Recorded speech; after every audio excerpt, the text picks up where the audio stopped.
హల్లెలూయా, హల్లెలూయా. దేవుని సన్నిధిలో ఒక ఆనందం. ఎన్ని ఉన్నా కూడా అన్నీ మర్చిపోయి దేవుని సన్నిధికి వస్తాం. ఎందుకు? ఇది దేవుని ఇల్లు, దేవుడు ఉండు స్థలం. ఓకేనా? బేతేల్ అనే ప్రదేశం ఎక్కడ అంటే, నేను ఇన్సిడెంట్ చెప్తాను. యాకోబు ఆ రాత్రి పడుకొని ఒక రాయిని తలగడగా పెట్టుకొని దాని మీద పండుకుంటే ఏం చూస్తాడు? దేవదూతలు పైకి కిందికి ఎక్కుతూ దిగుతూ, నిచ్చెనలో ఎక్కుతూ దిగుతూ చూసినప్పుడు ఆ మూలకి పైన దేవుడు ఉండి తిరిగి యాకోబుతో వాగ్దానం చేస్తాడు, నీ పితరుల దేవుడని నేనే, కాబట్టి నిన్ను కూడా నడిపించేది నేనే అని చెప్పిన వెంటనే పొద్దునే లేచి వెంటనే ఆ తలగడగా పెట్టిన ఆ రాయి అలా నిలబెట్టేసి దాని మీద తైలం పోసి, ఇది యెహోవా ఉండు స్థలం. బేత్ అంటే ఇల్లు, ఏల్ అంటే ఎలోహిం దేవుడు, దేవుని ఇల్లు అంతే. బేతేల్ అంటే దేవుని ఇల్లు, కాబట్టి దేవుడు నివసించే ప్రదేశం. ఆ ప్రదేశంలో నేను పడుకున్నాను కాబట్టి అక్కడ దేవునితో ఒక నిబంధన చేసుకొని పోతాడు, ఒక ప్రామిస్ తీసుకొని పోతాడు. ఏంటంటే, దేవా నేను ఇప్పుడు వెళ్తున్నాను మా మామూలు ఇంటికి, వచ్చేటప్పుడు నన్ను క్షేమంగా తీసుకొని వస్తే, నన్ను ఆశీర్వదిస్తే, నాకు పిల్లల్ని ఇస్తే, నాకు సంపద, ఇంకా నన్ను నీవు ఎట్లా ఆశీర్వదిస్తావో నాకు తెలుసు, కానీ దేంతో అయితే ఆశీర్వదిస్తావో దాంట్లో 10వ వంతు నీకు ఇస్తాను అని బేతేల్లో ఆయన నిబంధన చేయించుకొని పోతాడు. Thank you. కాబట్టి దేవుని సన్నిధిలో దేవుడు మీకు కన్ఫర్మేషన్, దేవుడు మీకు తోడుగా ఉన్నాడు అన్నటువంటి ఒక నిశ్చయత ఇస్తున్నాడు. కాబట్టి ఈ సమయంలో వాక్యంలోనికి వెళ్దాం. నిర్గమకాండం 28వ అధ్యాయం 41వ వచనం. నిర్గమకాండం 28వ అధ్యాయం 41వ వచనం. నీవు నీ సహోదరుడైన అహరోనుకును అతని కుమారులకును వాటిని తొలగింపవలను, వారు నాకు యాజకులగునట్లు వారికి అభిషేకము చేసి వారిని ప్రతిష్ఠించి వారిని పరిశుద్ధపరచవలను. ఈ సందర్భం ఏంటంటే, దేవుడు మోషేకి సీనాయి పర్వతం మీద ఆజ్ఞాపించినట్లుగా అన్నీ ఏవేవైతే రెడీ చేయాలనో, ఆలయం ప్రత్యక్ష గుడారం తయారు చేయడానికి ఏవేవి కావాలి, ఇంకా యాజకులు ఏం వేసుకోవాలి, ప్రధాన యాజకుడు ఏం వేసుకోవాలి, ఇంకా ఆ ప్రత్యక్ష గుడారం ఎంత పొడవు, ఎంత వెడల్పు, ఎంత ఎత్తు ఉండాలి, ఇదంతా జస్ట్ కళ్ళకు కట్టినట్టుగా ఒక బ్లూ ప్రింట్ చూపిస్తాడు అనమాట. మోషేకి దేవుడు సీనాయి కొండ మీద చూపించినప్పుడు తను కిందికి వచ్చేసి ఇంకా ఏవైతే చెప్పినాడో ఆ మందసం అలా ఉండాలి, బలిపీఠం ఇలా ఉండాలి, ధూపార్తి ఇలా ఉండాలి అని అన్ని కరెక్ట్గా దేవుడు అభిషేకించిన వాళ్ళు బెసలేల్, ఇంకా ఇంకొకరు ఉంటారు అహోలియాబు. కాబట్టి వాళ్ళిద్దరు దేవుని ద్వారా అభిషేకింపబడి దేవుడు ఏదైతే మోషేకి చెప్పినాడో సేమ్, అస్సలు ఏ డిఫరెన్స్ లేకుండా, ఎక్కడ కూడా కాంప్రమైజ్ కాకుండా ఏదైతే దేవుడు మోషేకి చెప్పినాడో నీట్ చక్కగా చేసేస్తున్నారు అనమాట. దీంట్లో ఒక భాగం ఏంటంటే, దేవుని ఆలయంలో లేకపోతే దేవుని ప్రత్యక్ష గుడారంలోకి ప్రవేశించే యాజకులు, ప్రధాన యాజకులు. ఓకేనా? ఈ ప్రధాన యాజకులకి డ్రెస్సెస్ ఏముండాలి, ఏవేవి ఉండాలి, తలకి ఏముండాలి, పాగా డ్రెస్ ఏముండాలి, దాని మీద ఈ రాళ్ళు, బ్రెస్ట్ ప్లేట్, ఇదంతా ఏముండాలి అని నీట్గా చెప్తున్నాడు అనమాట. చెప్పిన తర్వాత అన్నీ రెడీ అయిపోయినాయి. ఇప్పుడు ఏం చేయాలంటే, ఆ వస్త్రాలన్నీ ఎవరు వేసుకోవాలి? అహరోను కుమారులు యాజకులుగా వేసుకోవాలి, అహరోను ప్రధాన యాజకునిగా వేసుకోవాలి. ఇప్పుడు ఆ బట్టల గురించి ఇప్పుడు మనం ఏం చర్చించట్లేదు, కానీ ఆ చివరి లైన్లో మూడు పదాలు నేను స్ట్రెస్ ఇవ్వాలనుకుంటున్నాను. ఒకసారి మీరందరూ మీ బైబిల్స్ చూడండి. నిర్గమకాండం 28వ అధ్యాయం 41వ వచనం చివర్లో చూస్తే 3 పదాలు అక్కడ కనిపిస్తాయి మనకు. అభిషేకము చేసి, ప్రతిష్ఠించి, పరిశుద్ధపరచవలెను. ఈరోజు నా టాపిక్ అభిషేకింపబడి, ప్రతిష్ఠింపబడి, పరిశుద్ధపరచబడి. ఈ 3 చాలా దగ్గర సంబంధంలో ఉంటాయి, కానీ మూడింటికి ఉన్న వ్యత్యాసం చాలా ఎక్కువ ఉంది. ఇప్పుడు ఫర్ ఎగ్జాంపుల్ నేను ఒక ముగ్గురు ట్రిప్లెట్స్, అంటే ఒకే గర్భంలో ముగ్గురు పిల్లలు అప్పుడప్పుడు అవుతుంటారు కదా, అయినప్పుడు చాలా సిమిలర్గా ఉంటారు, కానీ ముగ్గురి ఆలోచనలు వేరే ఉంటాయి. ఒకడేమో బాగా చదువుకోవాలని ఒకడు అలా ఉంటే, ఇంకొకడు వేరే యాక్టివిటీస్ లేకపోతే స్పోర్ట్స్లో ఉండొచ్చు, ఇంకొకడు అసలు నాకు సంబంధం లేదు, చదవద్దు, నాకు ఇది స్పోర్ట్స్ వద్దు, నేను మ్యూజిక్ నేర్చుకుంటా అంటే వాళ్ళ మెంటాలిటీస్ వేరే ఉంటాయి. ఎంత దగ్గర సంబంధంగా చూసినా వాళ్ళకున్న మెంటాలిటీస్ వేరే ఉంటాయి.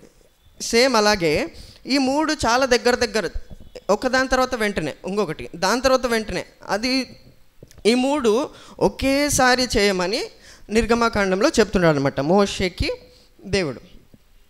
కాబట్టి ఇప్పుడు మనం చూస్తే ఈ మూడు పదాలు ఒకదాని తర్వాత ఒకటి ఏంటి అనేది మనం చూద్దాం.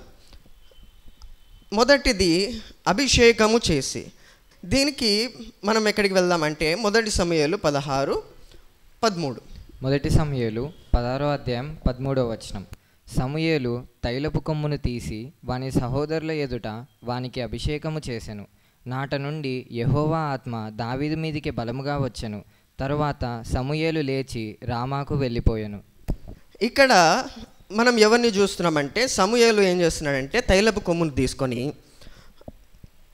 దావీదును తన సహోదరుల ఎదుట అభిషేకం చేస్తున్నాడు అన్నమాట. తైలము తన తల మీద పోసి ఏం చేస్తున్నాడు, అభిషేకించేస్తున్నాడు. అభిషేకం చేసిన వెంటనే అక్కడ మనం చూస్తే నాట నుండి యెహోవా ఆత్మ దావీదు మీదికి బలముగా వచ్చెను.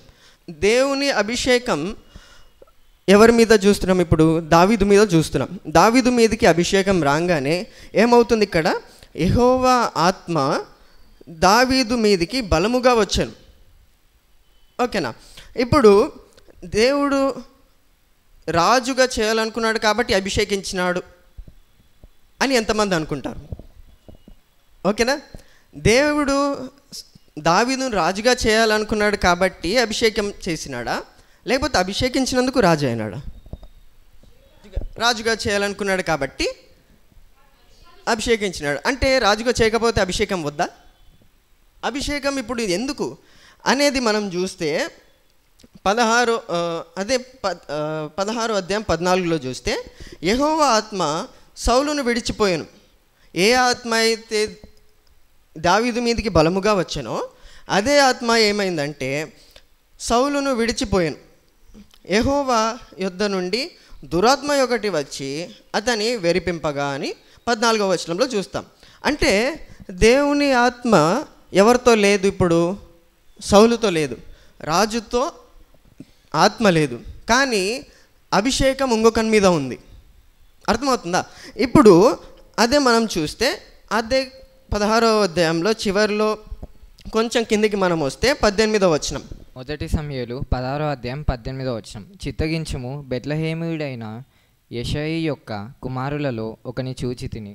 అతడు చమత్కారముగా వాయింపగలడు. అతడు బహుశూరుడును యుద్ధశాలియు మాట నేర్పరియు రూపసీయునై ఉన్నాడు. మరియు యెహోవా వానికి తోడుగానున్నాడనగా. ఓకేనా?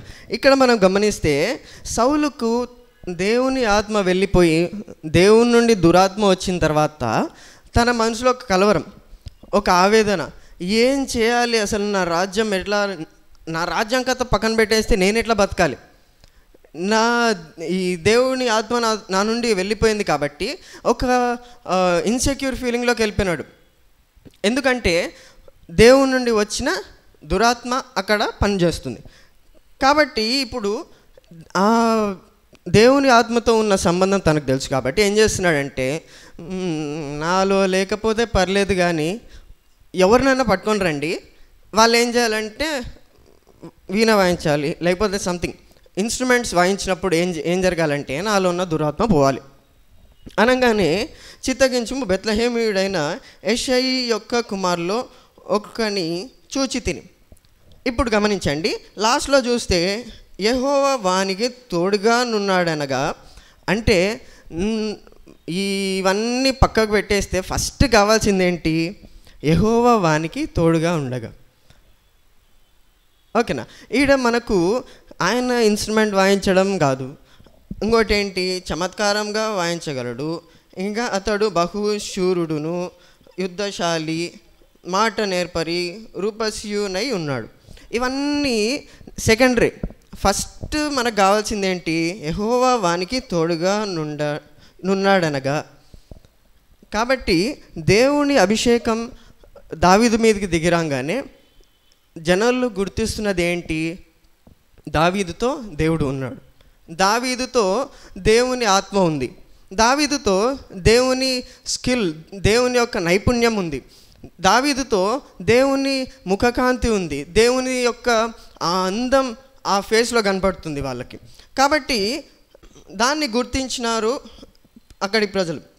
కాబట్టి దేవుడి తోడు మనకు కావాలి, కాబట్టి దేవుడు అభిషేకించినాడు. అభిషేకం అనేది ఎట్లా అంటే పవర్ సప్లై ఇస్తాం, ఓకేనా. ఇప్పుడు అభిషేకం అనేది మీకు ఏమిస్తుంది, ఒక శక్తిని ఇస్తుంది, కానీ శక్తినే పరిశుద్ధాత్మ కాదు, ఓకేనా. ఇప్పుడు ఫ్యామిలీలో అమ్మ నాన్న పిల్లలు అలా ఉన్నా మొత్తానికి ఏం గమనిస్తామంటే వాళ్ళు చేసే పని కాదు, కానీ మొత్తానికి ఏం కావాలి, వాళ్ళు కావాలి, ఓకేనా. కుటుంబంలో వాళ్ళు అది చేయట్లేదు కాబట్టి వాళ్ళతో నాకు సంబంధం లేదు, వీడు చదువుకోకున్నాడు కాబట్టి వీడు నా కొడుకు కాదు, పాప నా మాట వినట్లేదు కాబట్టి నా కూతురు కాదు అని ఏ తల్లిదండ్రులు అని అంటారా? ఎందుకు? వాళ్ళ కుటుంబం కాబట్టి. ఫస్ట్ వాళ్ళని దగ్గరికి తెచ్చుకుంటే వాళ్ళు చేసే పనులు మనకి వస్తాయి, అంటే మనకు ఉపయోగపడతాయి. సేమ్ అలాగే ఇక్కడ చూస్తే దేవుని సన్నిధి, లేకపోతే దేవుని మహిమ, లేకపోతే దేవుని యొక్క ఔన్నత్యం, అదంతా వీళ్ళు ఎక్కడ గుర్తిస్తున్నారంటే దావీదులో గుర్తిస్తున్నారు. ఇప్పుడు ఈ పరిశుద్ధాత్ముడు ఏం చేస్తున్నాడు అని మనం గమనిస్తే అపోస్తల కార్యములు 1:8 మనకు బాగా తెలుసు. అయినను పరిశుద్ధాత్మ మీ మీదికి వచ్చినప్పుడు మీరు శక్తి నొందెదరు గనుక మీరు యెరూషలేములోను యూదయ సమరయ దేశముల యందంతటను బూదిగంతముల వరకును నాకు సాక్షులై ఉందురని వారితో చెప్పాను. హల్లెలూయా. ఇలా గమనిస్తే అయినను పరిశుద్ధాత్మ మీదికి వచ్చినప్పుడు మీరు శక్తి నొందెదరు. ఇండైరెక్ట్గా ఏంటంటే మీరు అభిషేకం పొందినప్పుడు మీరు శక్తి నొందెదరు, ఓకేనా. ఇప్పుడు ఏం చేస్తుందంటే ఈ పరిశుద్ధాత్ముడు ఏం చేస్తున్నాడంటే మీలో నివసిస్తున్నాడు కాబట్టి ఏం చేస్తున్నాడు, మీకు కావాల్సిన శక్తి ఇస్తున్నాడు, కానీ శక్తి ఇవ్వడానికి రాలేదు, ఓకేనా. పరిశుద్ధాత్ముడు మీ మీదకి వచ్చినప్పుడు మీరు శక్తిని పొందుతారు, కానీ శక్తిని ఇవ్వటం ఆయన ఫస్ట్ పాయింట్ కాదు, మీలోకి రావడం ఆయన ఫస్ట్ పాయింట్. కాబట్టి పరిశుద్ధాత్ముడు మీ మీదకి వచ్చినప్పుడు మీరు శక్తిని పొందెదరు గనుక మీరు యెరూషలేములోను యూదయ సమరయ దేశంలో ఎందంతటను బూదిగంతముల వరకు నాకు సాక్షులై ఉందురని వారితో చెప్పాను. అభిషేకం ఏం చేస్తుందంటే శక్తిని ఇస్తుంది. అభిషేకం ఏం చేస్తుంది, శక్తిని ఇస్తుంది. అదేవిధంగా అది అభిషేకం గురించి మనం చూస్తే రెండవది పరిశుద్ధపరచబడటం, అక్కడ చివరిగా ఉంది కానీ మనం సెకండ్గా చూద్దాం. కాన్సెక్రేట్, పరిశుద్ధపరచబడటం. అపోస్తల కార్యములు 1:8 చూస్తే ఇందాక మనం ఎక్కడ చూసినాం, శక్తి నొందెదరు. ఇప్పుడు మనం చూస్తే ఆయనను పరిశుద్ధాత్మ మీ మీదకి వచ్చినప్పుడు, ఇప్పుడు నా స్ట్రెస్ ఎక్కడుందంటే పరిశుద్ధ ఆత్మ. పరిశుద్ధత అంటే నేనేం చెప్పినాను, భిన్నంగా ఉండటం. ఇప్పుడు భిన్నంగా ఉన్న ఆ దేవుడు ఏం చేస్తున్నాడంటే లోపల మనల్ని భిన్నంగా ఉండడానికి ప్రోత్సహిస్తున్నాడు. ఆమేన్.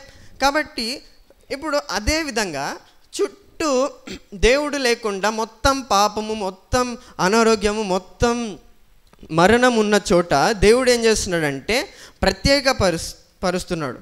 ఏ విధంగా అంటే ఈ వీటికి సంబంధం లేకుండా బయటికి తీస్తున్నాడు. హల్లెలూయా.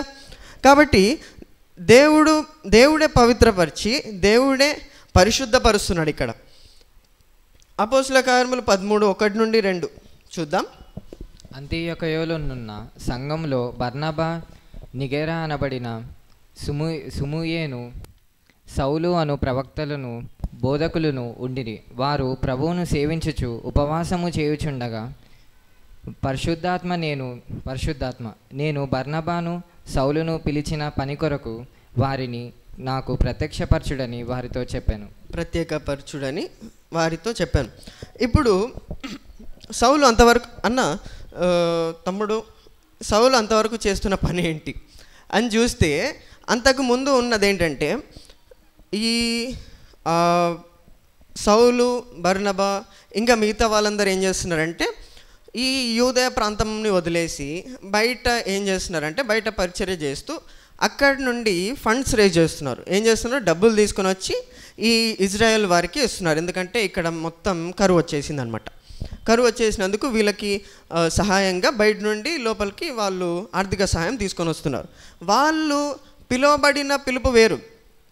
సౌలును మనం చూస్తే తిన్నదనబడిన వీధిలో చివరకు అక్కడ అననీయ ప్రార్థన చేసినప్పుడు ఏమంటాడు, ఆయనను నేను పిలుచుకున్న పిలుపు ఒకటి ఉంది. ఏంటిది? రాజులు ఎదుటను ప్రధానులు ఎదుటను ఆయన నా గురించి సాక్ష్యం ఇవ్వాలి. కానీ ఏం చేస్తున్నాడు ఇక్కడ సౌలు, బయట నుండి సహాయం లోపలికి తీసుకుని వస్తున్నాడు. చాలా చిన్న పని ఇది.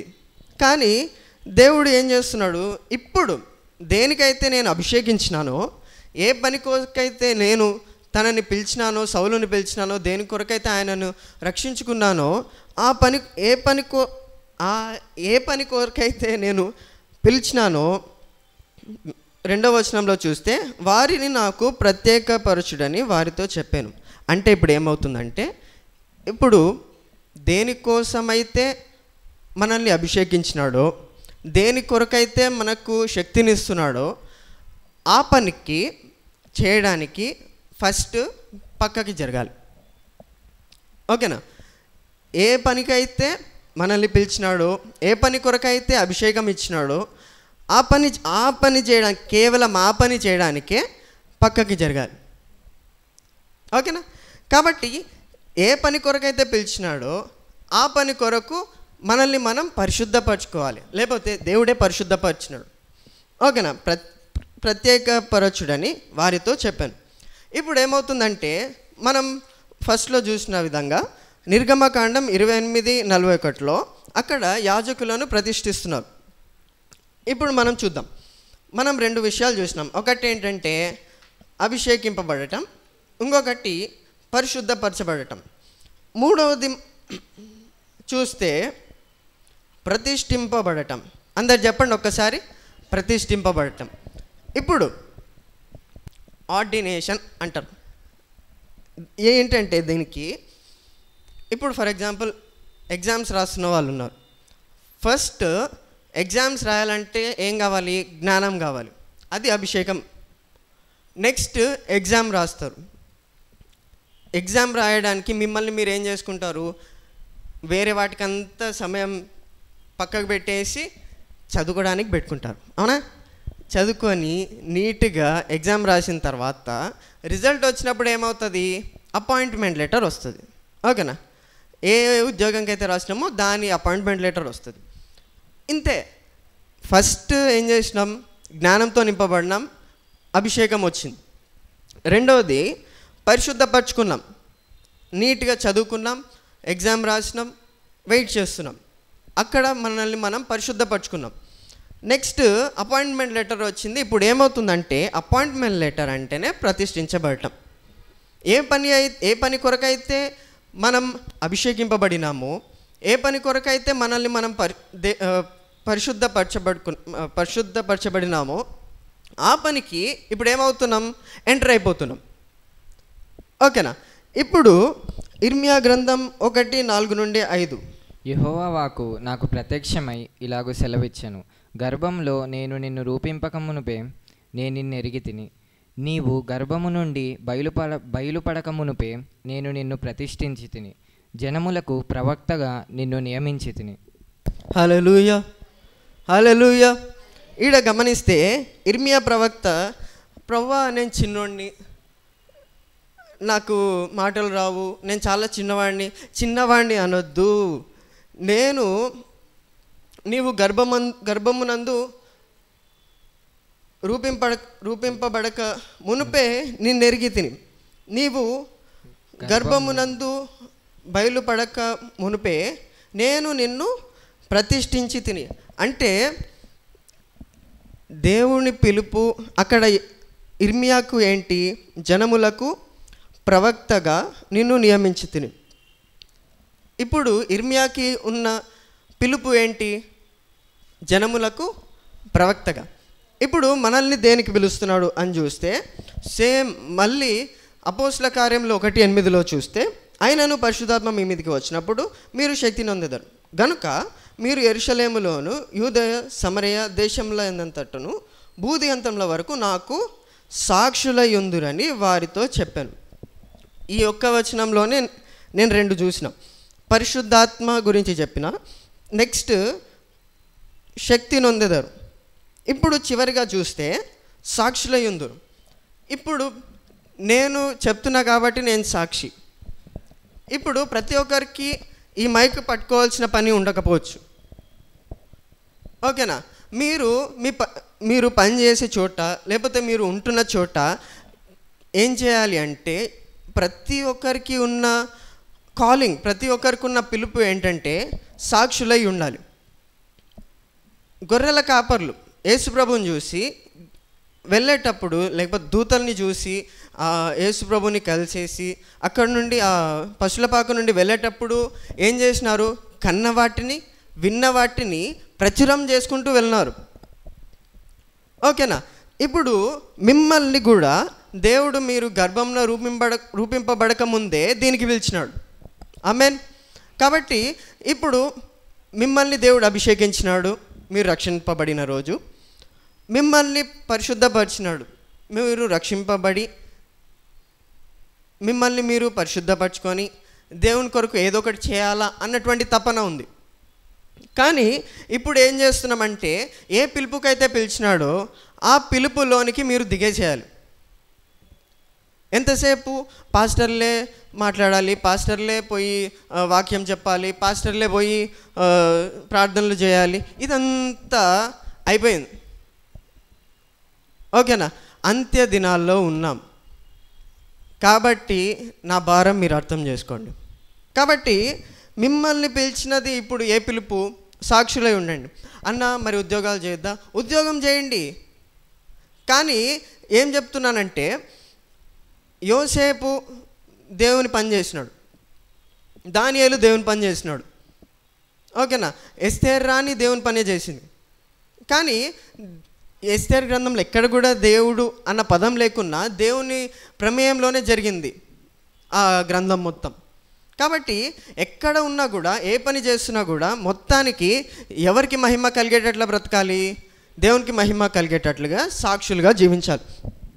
కాబట్టి మొదటి పేతురు 2:9 మనం చూస్తే అయితే మీరు చీకటిలో నుండి ఆశ్చర్యకరమైన తన వెలుగులోనికి మిమ్మును పిలిచిన వాని గుణాతిశయములను ప్రచురము చేయు నిమిత్తము ఏర్పరచబడిన వంశమును, రాజులైన యాజక సమూహమును, పరిశుద్ధ జనమును, దేవుని సొత్తైన ప్రజలునై ఉన్నారు. హల్లెలూయా. చెప్పాను కదా, మనము ఎన్నుకోబడిన వాళ్ళం.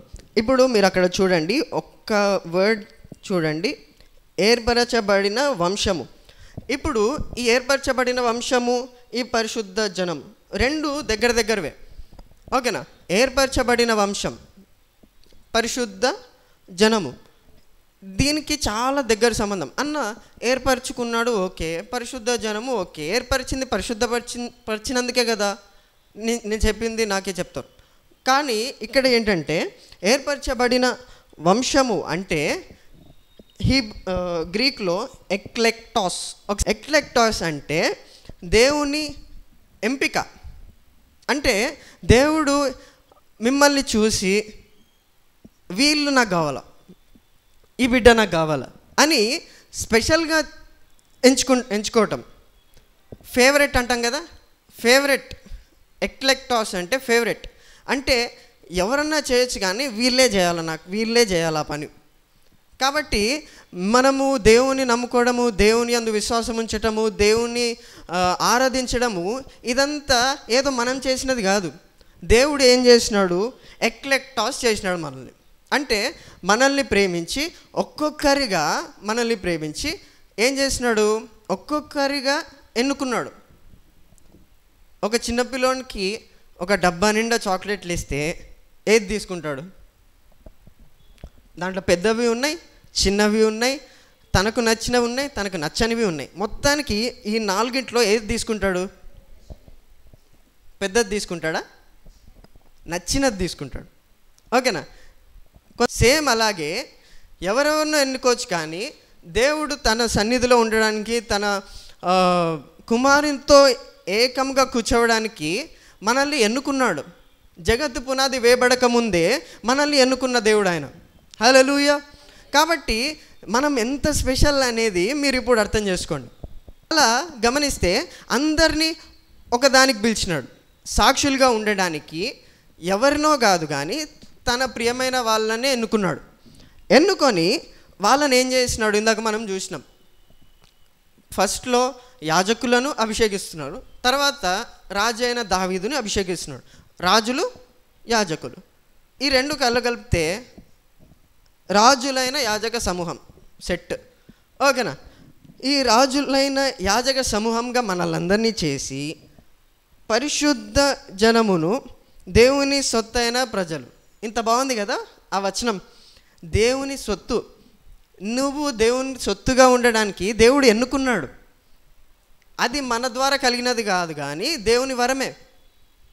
కాబట్టి మనం ఎంత స్పెషల్ అనేది, దేవుడు మన పట్ల ఉన్న ప్రేమ ఏ విధంగా చూపిస్తున్నాడు అనేది మనకు అర్థమవుతుంది. కాబట్టి జగత్తు పునాది వేయబడక ముందే మనల్ని ప్రేమించిన ప్రేమ, జగత్తు పునాది వేయబడక ముందే మనల్ని ఎన్నుకున్న ప్రేమ. ఓకేనా? మనమే ఇంకెవరొద్దు, మనమే తన సాక్షులుగా ఉండాలని పిలుచుకున్న ప్రేమ. ఓకేనా? నెక్స్ట్ 1 పేతురు 2:9 లాస్ట్ ఆ పదంలో ఒక్కసారి చూడండి. దేవుని సొత్తైన ప్రజలు. జగత్తు పునాది వేయబడక ముందే, సమయం అనేది స్టార్ట్ కాకన ముందే దేవుడు ప్రతి ఒక్కరిని తన సొత్తుగా చేసుకున్నాడు. హల్లెలూయా. కాబట్టి మనం ఏదో టైంపాస్కి చేస్తున్న విషయం కాదు ఇది. దేవుడి ప్రణాళికలో సమయం స్టార్ట్ కాకన ముందే, ఆది యందు అన్న దానికంటే ముందే దేవుడు మనలందరినీ ప్రేమించడానికి పిలుచుకున్నాడు. ఫస్ట్ కాలింగ్ ఏంటంటే, దేవుడు మనకిచ్చిన మొట్టమొదటి పిలుపు ఏంటంటే, ఏదో ఆయనకి తిరిగి ఏదో ప్రేమ ఇవ్వాలనో, తిరిగి 10వ వంతు ఇవ్వాలనో, లేకపోతే మనకున్నటువంటి శక్తి ఇవ్వాలనో, అది కాదు. ఫస్ట్ ఏంటంటే, దేనికి పిలిచినాడంటే ఆయన ప్రేమను అనుభవించడానికి పిలుచుకున్నాడు. ఆమేన్. కాబట్టి ఫస్ట్ మన హృదయాల్లో అది నింపుకోవాలి. నింపుకున్నప్పుడే ఆ మాటలు వస్తాయి. హృదయం నిండిన దాన్ని బట్టి నోరు మాట్లాడు. హృదయంలో యేసుప్రభు ప్రేమ లేకుండా వేరేవేవేవో ఉంటే ఆ ఏవేవో బయటికి వస్తాయి. కాబట్టి దేవుణ్ణి ఎలా ప్రేమించాలి అన్నది ఆపండి. అన్న ఏందన్న ఇట్లాంటివి?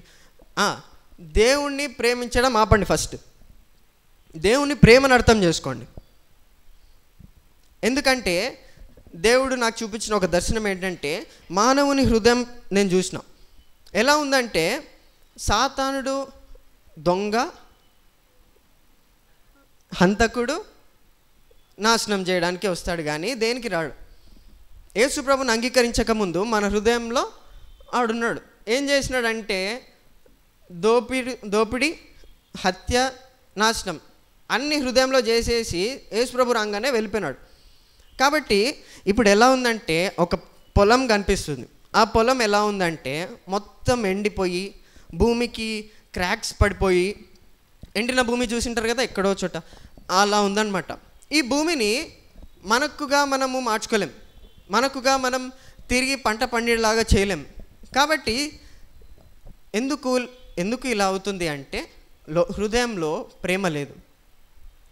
దోపిడీ చేసేసినాడు. నీ సంతోషం దోపిడీ చేసినాడు, నీ సమాధానం దోపిడీ చేసినాడు, నీలో ఉన్న ప్రేమ దోపిడీ చేసినాడు, నీలో ఉన్నటువంటి ఆ ప్రశాంతత అది దోపిడీ చేసినాడు, నీకు రావాల్సిన ఆశీర్వాదం దోపిడీ చేసుకున్నాడు. ఇవన్నీ ఖాళీగా ఉంది నీ హృదయం. కాబట్టి ఈ ఖాళీ హృదయంతో దేవుణ్ణి ప్రేమించాలని ట్రై చేస్తే అది మూర్ఖత్వం. కాబట్టి మనము ఆయనని మొదటిగా ప్రేమించలేదు, కానీ ఆయనే మనల్ని మొదటిగా ప్రేమించినాడు. ఈ వాక్యం జ్ఞాపకం చేసుకోండి. ఆయన మిమ్మల్ని మొదటిగా ప్రేమించినాడు కాబట్టి మొదటగా ప్రేమ ఎవరు అనుభవించాలా? మనమే అనుభవించాలి. మనమే అనుభవిస్తే తప్ప మనల నుండి బయటికి పోదు. కాబట్టి అపోస్తలుల కార్యములు 1:8 ప్రకారంగా నాకు సాక్షులై ఉందురని వారితో చెప్పాను. మనం ఏం చేయాలి? ఇప్పుడు సాక్షులై ఉండాలి. దేవుడు మనం గర్భంలో రూపింపబడక ముందే సాక్షులుగా ఉండాలని పిలుచుకున్న దేవుడు, మనం పుట్టక మునిపే ప్రేమింపబడాలని ఏర్పరచుకున్న దేవుడు, మనము దేవుణ్ణి తిరిగి ప్రేమిస్తామో లేదో అని మనకే తెలియక ముందే మనల్ని ప్రేమించిన దేవుడు ఆయన. ఓకేనా? కాబట్టి ఈ దేవుడు ఇప్పుడు ఏం చేస్తున్నాడంటే నిన్ను కోరుతున్నాడు, అమ్మా అయ్యా కేవలం సాక్షులై ఉండండి. ఓకేనా? మీ హృదయంలను నాకు ఇచ్చేసినారు కదా, ఇంకా వేరే వాళ్ళు కూడా ఇవ్వాలి కదా. జస్ట్ సాక్షులుగా ఉండడానికి మిమ్మల్ని పిలిచిన మీరేం చేయాలి? సాక్షులుగా ఉండండి. యోసేపు తను చేసిన పనులన్నిట్లో దేవుని హస్తం ఉందని ఎవరు గమనించినారు? ఫరో గమనించినాడు, పోతిఫర్ గమనించినాడు. కాబట్టి వాళ్ళకి యోసేపుకు పని ఇవ్వడానికి వాళ్ళు వెనుకంజ వేయలేదు. ఎందుకు? వాళ్ళతో ఎవరున్నారు గమనించినారు? దేవుడు ఉన్నాడని గమనించినారు. అదేవిధంగా దావీదును పిలిచినప్పుడు దావీదుతో ఎవరున్నారని గమనించినారు? దేవుడు ఉన్నాడని గమనించినారు. కాబట్టి మీరు పనిచేసే చోట్ల దేవుని కనబర్చాలి. దేవుని సమాధానం, దేవుని సంతోషం, దేవుని ఆనందం. అంటే ఏం మాట్లాడకుండా ఒక బైబిల్ పట్టుకొని ఆ పని చేయకుండా బైబిల్ చదువుకుంటా ఇలా కాదు. ఎక్కడ ఏ విధంగా ఉండాలో ఆ విధంగా. కాబట్టి దేవుడు మిమ్మల్ని పిలిచినాడు సాక్షులుగా ఉండమని. కాబట్టి మనం ఇప్పుడు ఏం చేయాలి? సాక్షులుగా ఉండాలి. ఓకేనా? ఇప్పుడు మనం ఏం చేద్దామంటే అందరం మనల్ని మనం సాక్షులుగా ఉండడానికి ఇప్పుడు ప్రతిష్ఠించుకుందాం. దేవుడు ఇప్పుడు మనల్ని ఏం చేస్తున్నాడంటే మనల్ని ఒకరోజు అభిషేకించినాడు కదా, దాని కొరకు పరిశుద్ధపరిచినాడు కదా. ఇప్పుడు ఏం చేస్తున్నాడంటే చలో ఇంతవరకు విన్నది చాలు, ఇంతవరకు అనుభవించింది చాలు, ఇంతవరకు మీరు మాట్లాడుకుంది చాలు. ఇప్పుడు ఏం చేద్దామంటే దీన్ని బయటి వాళ్ళకి సాక్షులుగా మిమ్మల్ని పంపుతా. కాబట్టి యెరూషలేములోను యూదయ సమరయ దేశంలో ఏంటంటే బూదిగంతముల వరకు నాకు సాక్షులై ఉందురు. కాబట్టి ఇప్పుడు మనతో దేవుడు ఏం చెప్తున్నాడంటే జస్ట్ గెట్ రెడీ, సిద్ధంగా ఉండండి. అవకాశం వచ్చిన ప్రతి చోట నన్ను పరిచయం చేయడానికి వెనుకంజ వేయద్దు. అవకాశం వచ్చిన ప్రతి చోట నా గురించి మాట్లాడడానికి వెనుకంజ వేయద్దండి. అవకాశం వచ్చినప్పుడు సంభాషణ ఏ విధంగా కలపాలనో దేవుడే మాటలు ఇస్తాడు. మాట్లాడడానికి మనము ఫస్ట్ స్టెప్ వేయాలి. ఓకేనా? కాబట్టి మనకున్న ఇప్పుడు పిలుపు ఏంటంటే సాక్షులుగా ఉండాలి. ఇది ఏదో దేవుడు ఒక పనిగా ఇవ్వట్లేదు, కానీ ప్రేమతో అడుగుతున్న విషయం. ఎందుకంటే దీనికోసమే మిమ్మల్ని అభిషేకించి, దీనికోసమే మిమ్మల్ని పరిశుద్ధపరిచి ఇప్పుడు ఏం చేస్తున్నాడు? ప్రతిష్ఠిస్తున్నాడు.